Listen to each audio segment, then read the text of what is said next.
so provides a convenient shortcut for accessing distant relationships via an intermediate relation. So for example, we can have a users table, a post table, and of course we can also have a countries table, right? And let's say the user belongs to country from Puerto Rico or something like that, right?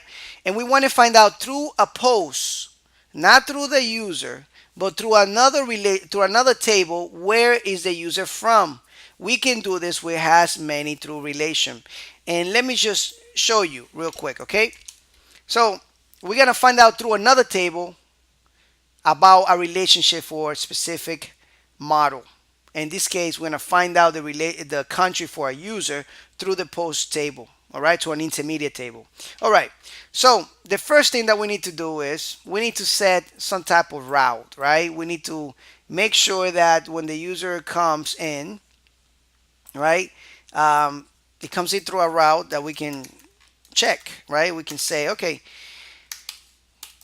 we get the first parameter and we can say, let me see, we can find the user country, okay, like this. There we go. I think that makes sense on what we want to do. All right, all right. If not, we'll change it. So we leave this like this now, but before we get into routes, anything like that, before we start pulling information, let's actually create one of the most important things, which is the migration. We need to have a countries table, and we also need to have a column in the user table for country ID. All right, we're not going to be accessing the country from the users table. All right, we can. It's very easy to do, but that could get really messy. We want things clean. We don't want to have foreign IDs all over the place. All right, so let's actually create a migration. Let's call this PHP artisan make. Let's just make the model right away because we're gonna need a country with a migration of countries. All right.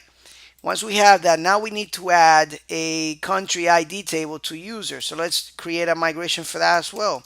So PHP artisan make migration, and then we're gonna say add. This is the description. We don't have to write it like this, but it makes a lot of sense, and Laravel recommends for us to write the description of our migration like this. Add country ID column to countries. I mean to users. And we're gonna be dealing with the table users, of course. There we go. Enter. Oops. Oh, it did not go through. There we go. Enter. Now it's created. All right, perfect. So now let's make sure that it's good. Let's go to our migration and let's finish it up. All right, users. Here we're gonna create a column. It's gonna be a integer actually. And it's gonna be country ID. Okay. We'll write the method here to drop it just in case.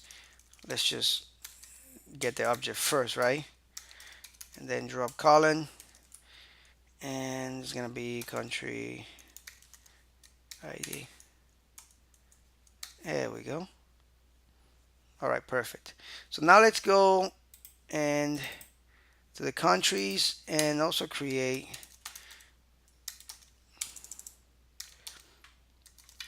a name column for it. All right, beautiful. Now let's migrate it. Artisan migrate. Enter. All right, both table and column migrated. Let's refresh. We have the countries table here. Let's just put some countries in there. All right, I'm gonna put DR, PR, and what else? We can put Russia in there, US, India,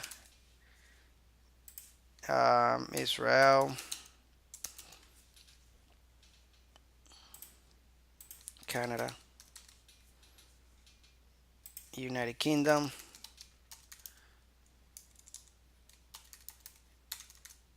All right.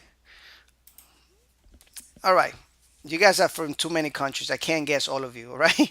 And I was trying to guess a lot of countries out there. So, anyway, so now that we have a country, let's actually go to the users table and make Edwin Diaz from DR. All right. We'll make him from the country. What is the country ID? Right here. So, that's ID number one. Let's make Peter from the US. I think, well, actually, what's the US? USA, right here, number four. Okay, there we go. All right, cool. All right, so I think I want you to I want you to digest this information. Remember, we started with routes. All right, we created a small route here. Then we started creating the migrations. Okay, the countries table, and we adding a column called country ID to the users table. Okay, so do that, and I'll see you in the next lecture. Thank you.